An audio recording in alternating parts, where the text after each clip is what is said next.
Good morning विद्यार्थी मित्रों। आज हम कक्षा 9 विषय हिंदी में 11वें चैप्टर एक यात्रा यह भी के दूसरे भाग का अभ्यास करेंगे।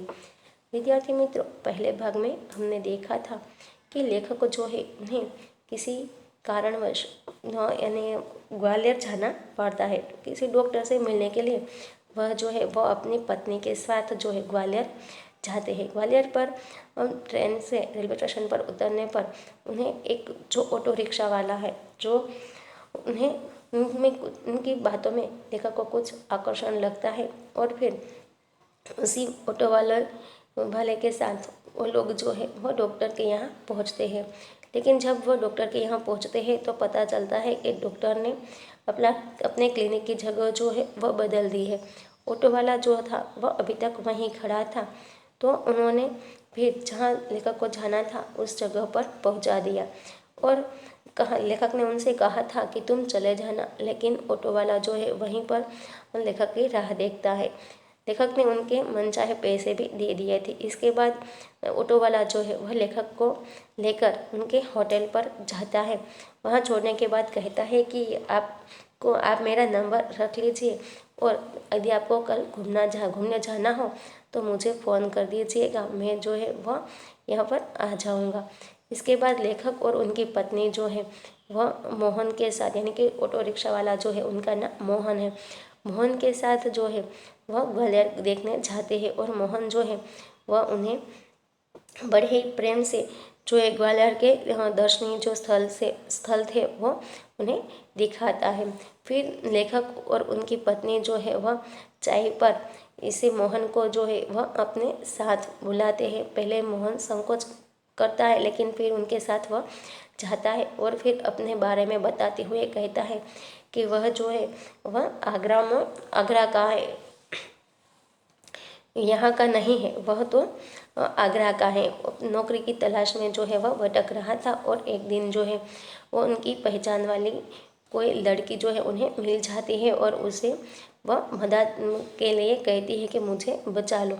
मोहन जो है वह उसे लेकर जो है पुलिस स्टेशन जाता है। वहाँ थानेदार जो है वह कहता है कि मैं लड़की के माता पिता के विरुद्ध जो है FIR तो लिख डालूँगा, लेकिन फिर इस लड़की का क्या होगा।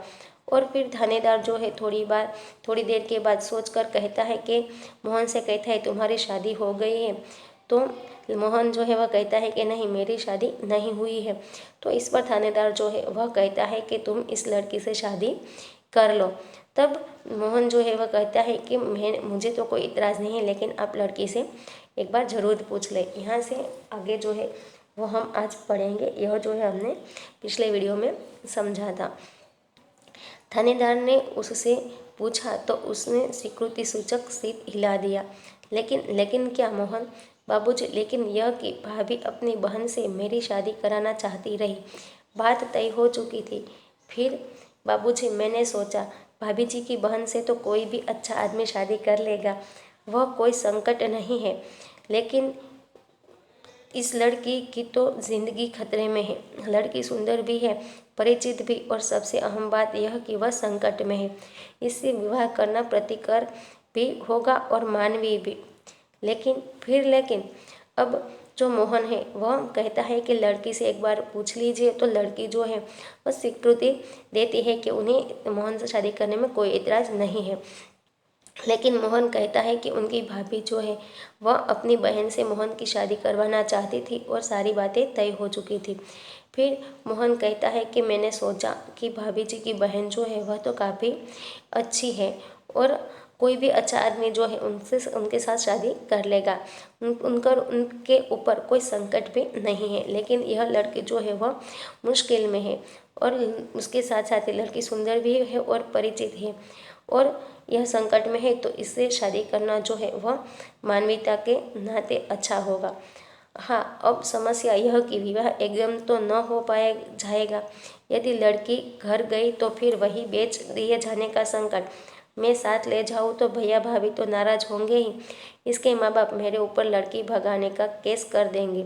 जब मैंने थानेदार के सामने यह समस्या रखी तो वे बोले, कुछ दिन के लिए इसे नारी निकेतन में रखवा देता हूँ। लड़की से माँ बाप के खिलाफ शिकायत लिखवा कर रख लेता हूँ। तो अब कहता है कि फिर लेकिन आगे क्या हुआ? तो कहता है कि अब एक और समस्या आ गई कि विवाह जो है वह एकदम से तो हो नहीं जाएगा। यदि लड़की को उसके माता पिता के घर में रखा तो उसे बेच देने का घर था, और यदि मोहन जो है वह उस लड़की को अपने साथ घर ले गया तो उनके भैया भाभी भी नाराज होंगे, और लड़की के माँ बाप जो है वह उन पर भगाने का केस भी कर सकते हैं।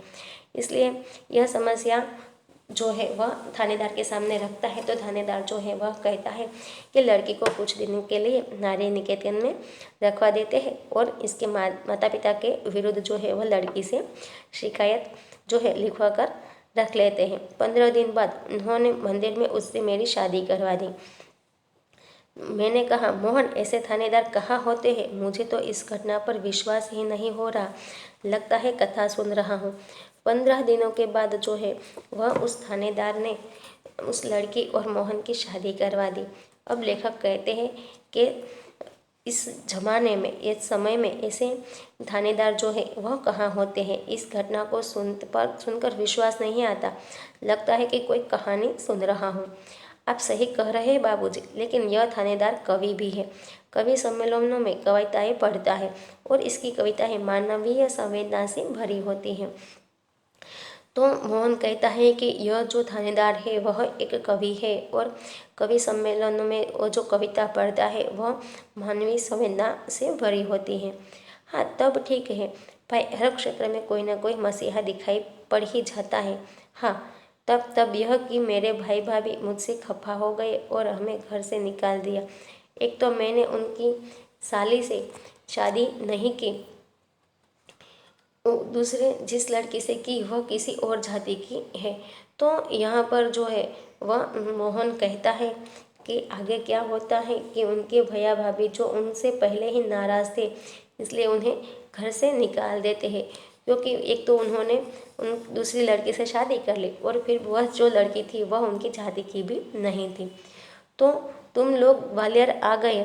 तो कहते हैं कि तुम लोग इसलिए ग्वालियर आ गए? हाँ बाबूजी, आगरा में हमारा निभा होना कठिन था। पराये शहर में भले ही कोई अपनापन न हो, किंतु यह परायापन उस अपनेपन से अच्छा है न, जो दिन रात प्रतिकर व्यवहार बनकर तन मन को उद्विग्न करता रहे। तो मोहन जो है वह कहता है कि हाँ, आगरा में अब हमारा जो है वह घर चलाना मुश्किल था, इसलिए हम जो है वह इस पराये शहर में आ गए। यहाँ कोई अपनापन नहीं है, लेकिन उस परायापन जो है उससे अच्छा है जो हमें मन भावन ना हो, यानी कि हमें अच्छा ना लगता हो। ऐसे अपनेपन से तो यह परायापन जो है वह बहुत ही अच्छा है। तो यहाँ कोई नौकरी रखी नहीं थी, बस ऑटो का दामन थाम लिया और उसी के सहारे चल रहा हूँ। वास्तव में तुम बहुत बड़े हो मोहन। बड़े बड़े लोग तो नारी हित में बड़े बड़े लेक्चर देते हैं, लेख कविताएं लिखते रहते हैं, किंतु अपने व्यवहार में नहीं उतारते। लेकिन तुमने तो बहुत सहज भाव से एक लड़की को दुर्दशाग्रस्त होने से बचा लिया और अपने जीवन के साथ उससे सम्मान पूर्वक लगा लिया।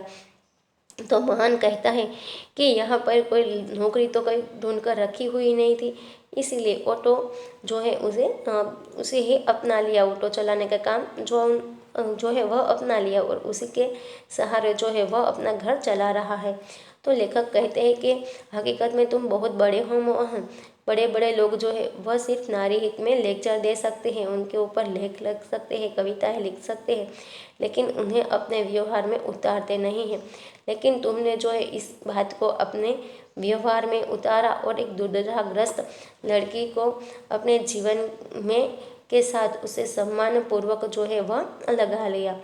बाबूजी, इस कार्य से मुझे भी बहुत संतोष मिला। मैंने तो एक बार उसका उद्धार किया, किंतु वह तो प्रायः मुझे संकटों से उबारती रहती है। मोहन की यह कहानी हम पर छा गई और वह हमारे मन में कितना बड़ा हो गया।